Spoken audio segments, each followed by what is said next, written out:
السلام علیکم ناظرین، میں ہوں Syed Zeeshan Haider, welcome to present truth. جی ناظرین، آپ کو محسوس ہوتا ہوگا کہ ہم 10 سال پیچھے جا چکے ہیں۔ لوڈ شیڈنگ دوبارہ ہو رہی ہے اور دہشت گردی کی خوفناک واقعات بھی بے طرفے ہو رہے ہیں۔ میں نے ایک دفعہ سنا تھا کہ جب بھی ملک میں مارشل لاء لگتا ہے تو ملک جو ہے 10 سال پیچھے چلا جاتا ہے۔ ایسا ہی ہوتا ہے، کچھ دکھائی دے رہا ہے۔ لیکن یہ اب اس چیز کے اوپر کہا جائے کہ اب مارشل لاء ہے یا ہائبرڈ مارشل لاء ہے یا جمہوری حکومت ہے، اس کے اوپر بحث نہیں کرنی چاہیے، لیکن آئیڈیا سے زیادہ حقائق کی طرف نگاہ رکھنی چاہیے۔ فیکٹس یہی ہیں کہ ہم دوبارہ سے وافر بجلی ہونے کے باوجود ہمارے ملک میں لوڈ شیڈنگ کا عذاب آیا ہوا ہے۔ گرمی میں ہر طرف لوگ عذاب میں مبتلا ہیں۔ سوئی گیس ختم ہو چکی ہے، گرمیوں میں سوئی گیس کی لوڈ شیڈنگ، یہ ایک نیا فینومینا آ گیا ہے جو کہ پہلے نہیں آیا تھا۔ یہ بلکہ ہم ہم بہت ہی ریورس جا چکے ہیں۔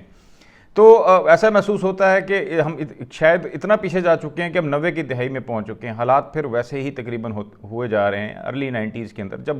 رشیا گیا افغانستان سے، تو پھر اس کے بعد کیا ہوا؟ اسی طرح کے حالات ہیں، اسی طرح کی فارن محاذ کے اوپر، فارن پالیسی کے محاذ کے اوپر چیلنجز درپیش ہیں، لیکن اس وقت چیزیں بہت زیادہ پیچیدہ ہیں۔ مثبت بات یہ ہے کہ ہم آج بیٹھ کر بات کر رہے ہیں۔ ذرائع ابلاغ کی ترقی کی وجہ سے عام آدمی تک انفارمیشن پہنچ چکی ہے کہ جس قسم کے کھیل یا جس قسم کی شعبدہ بازیاں فارن پالیسی کے محاذ کے اندر پاکستان کے اندر کھیلی گئیں، دکھائی گئیں، کی گئیں، وہ اب دوبارہ شاید اس طریقے سے لوگوں کی آنکھوں میں دھول نہیں جھونکی جا سکتی۔ بہرحال دوسری طرف سے بھی جو 5th جنریشن وارفیئر اپنے عروج پر ہے اور مس انفارمیشن کی فضا پھیلائی گئی ہے، لیکن یہی تو چیلنجز ہوتے ہیں جو کہ صحافی کو درپیش ہوتے ہیں کہ اس نے اپنا دفاع بھی کرنا ہوتا ہے، اپنی گردن بھی بچانی ہوتی ہے، اور پھر اپنے سامعین کو، اپنے ناظرین کو حقائق سے انفارم بھی رکھنا ہوتا ہے۔ تو 90s کے اندر کیا ہوا جی؟ 90s کے اندر جو ہے طالبان کا عروج ہوا۔ کیوں ہوا؟ طالبان کو پاکستان کی فورسز نے، پاکستان کی انٹیلیجنس ایجنسیز نے پروموٹ کیا، اسلحہ دیا، ٹریننگ دی اور پھر وہ کر دیا۔ اب دیکھ لیجئے کہ اکثر کہا جاتا ہے کہ نہ جانے افغان لوگ جو ہیں، بالعموم سب نہیں، بہت زیادہ میجورٹی کے اندر لوگ پاکستان کو اچھا نہیں سمجھتے۔ یہ میں بڑے محتاط اور بڑے نرم الفاظ استعمال کر رہا ہوں کہ وہ اچھا نہیں سمجھتے، باقی آپ خود سمجھ جائیے۔ اس کی کیا وجہ ہے جی؟ اس کی بڑی سمپل سی وجہ ہے۔ آپ اگر ان کے شوز میں جا کر دیکھیں کہ اگر آپ کے ملک کے اندر ٹی ٹی پی، جس نے اتنے ہزاروں پاکستانیوں کا قتل عام کیا، ان کو اگر کوئی آپ کا برادر اسلامی ملک فنڈز دے، ٹریننگ دے، اسلحہ دے،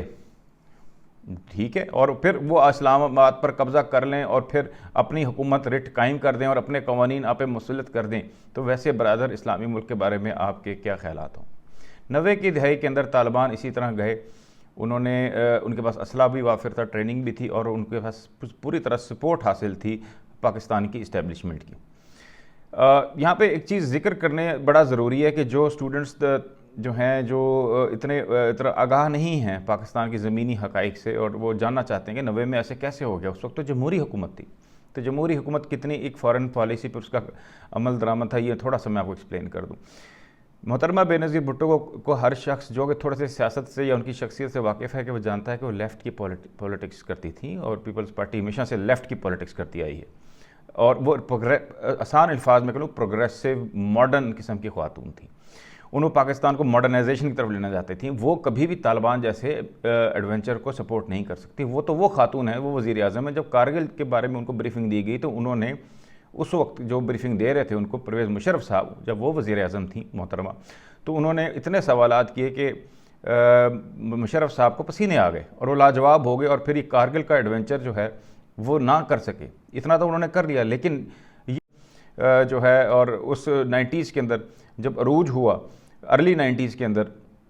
مڈ 90s تقریباً ہو جاتا ہے طالبان کا، تو اس وقت محترمہ بھی وزیر اعظم ضرور تھی، لیکن نہ ان سے اتنی ہی ان کی ان پٹ تھی اس سارے ایڈونچر کے اندر غالباً، جو کہ ہمیں نظر آتا ہے، جتنا کہ کارگل کرنے کے بعد رات کو واجپئی صاحب نے فون کر اٹھایا اس وقت کے وزیر اعظم نواز شریف، 2/3 میجورٹی والے وزیر اعظم کو، اور بتایا کہ جی کہ یہ ہو چکا ہے اور آپ نے ایسا کیوں کیا۔ تو اور اس وقت نواز شریف صاحب کو معلوم ہی نہیں تھا، جو لکھا گیا اب تو ڈاکومنٹ ہو گئی چیزیں، اور پھر وہ مشہور ابھی بات ہوئی کہ دلیپ کمار صاحب سے بات کرائے گی، اور دلیپ کمار صاحب مرحوم، انہوں نے نواز شریف کو گلہ کیا کہ آپ کی انہی معاملات کی وجہ سے جو بر صغیر کے مسلمان ہیں وہ عذاب جھیلتے ہیں۔ بہرحال یہ چیزیں ایک کریکٹ کرنا ضروری ہے کہ فارن پالیسی اور اس طرح کے ایڈونچرز کے اوپر ہماری جو الیکٹڈ حکومتیں یا جمہوری حکومتوں کا کس حد تک عمل دخل رہا۔ تو یہ جاننا یہ بھی ضروری ہے کہ حالیہ ایک جو ہوئی پارلیمنٹ کے اندر ایک گیدرنگ کی گئی، ان کیمرہ کی گئی، جہاں سے خبریں تھوڑی بہت نکلی ہوئی یہی تھیں کہ فارن پالیسی کے بارے میں، ملکی حالات کے بارے میں ہماری سیکورٹی اداروں نے انپٹ لیا ہمارے پولیٹیشین سے۔ وہ کتنا کارگر ہوگا کہ اب خود اندازہ لگا لیجئے کہ حکومت میں بیٹھے ہوئے پرائم منسٹر کو علم نہیں ہوتا اور کارگل جیسا اٹیک دوسرے ملک کے اوپر ہو جاتا ہے، طالبان جیسی پالیسی بنائی جاتی ہے، امپلیمنٹ کر دی جاتی ہے، اور اس کے کیا اثرات ہوئے جس پہ میں کسی اور ویلاگ میں ذکر کروں گا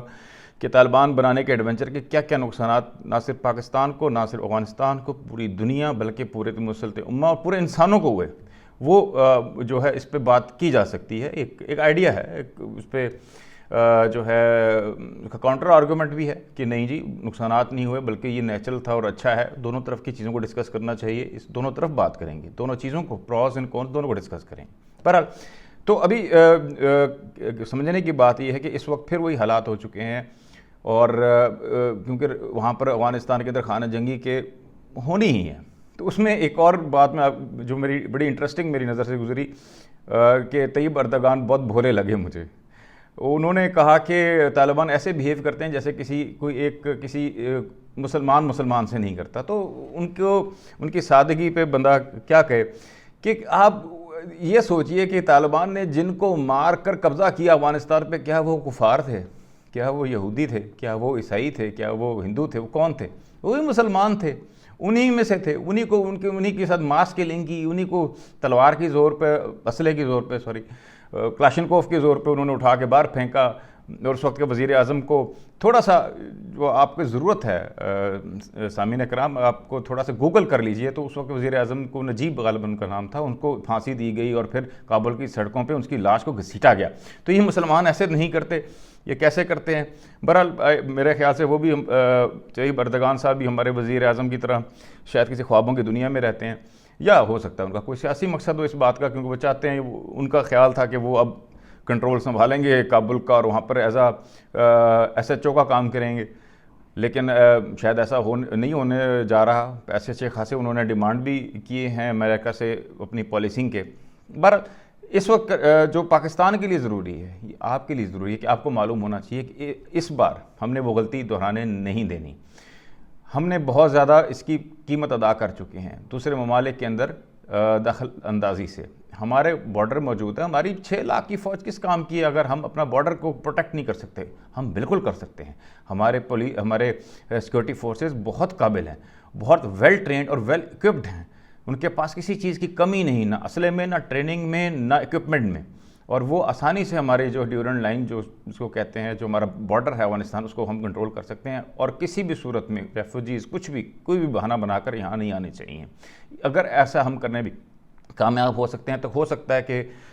مستقبل کے اندر جو ہمارے اس وقت جو حالات جو ہیں، وہ جو لا اینڈ آرڈر کی سچویشن ہے وہ امپروو کر جائے، اور بصورت دیگر اگر دوبارہ سے ہمارے طاقتور حلقوں نے پھر سے افغانستان کو اپنی کالونی بنانے کے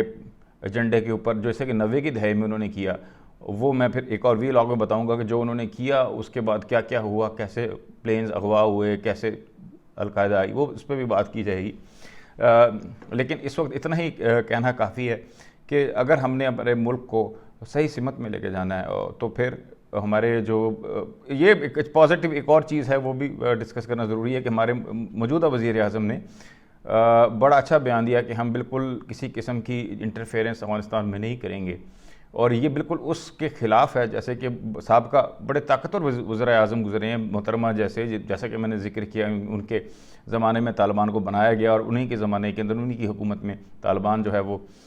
کنٹرول کرنے میں بیشتر افغانستان کے اوپر کامیاب رہی، اور پھر نواز شریف صاحب بھی کوئی فارن پالیسی کے اندر کچھ نہیں کر پائے، یہاں تک کہ فارن منسٹری بھی انہوں نے غالباً آخری حکومت میں اپنے پاس ہی رکھی، لیکن پھر بھی کوئی اس کے اوپر ایک ڈان لیکس تک کو سنبھال نہیں سکے۔ خیر، تو اس سب کہنے کے باوجود ہمارے موجودہ وزیر اعظم جو ہیں انہوں نے بالکل کہا کہ ہم نہ امریکیوں کی مدد کریں گے، نہ ہم افغانستان کے اندر کسی قسم کی انٹرفیئرنس کریں گے. بہت اچھی بات ہے، لیکن پرابلم یہاں ایک ہے. وہ پرابلم یہ ہے کہ آج تک ہمارے محترم وزیر اعظم نے جو پالیسی بیانات دیے، جو بھی کچھ کہا، اس کے عین الٹ ہی ہوا یا انہوں نے کیا. تو اللہ کرے، ہماری دعا ہے کہ اس بار ایسا نہ ہو اور ہم دوبارہ سے ایک اور مزے کا ایک بات، ان کا جو بیان ہے وہ ایک جوک بن کر نہ رہ جائے. تو آج تک کے لیے اتنا ہی. سید ذیشان حیدر کو پریزنٹ ٹروتھ کے پلیٹ فارم سے اجازت دیجیے، پھر ملیں گے ایک نئے ٹاپک کے ساتھ. خدا حافظ.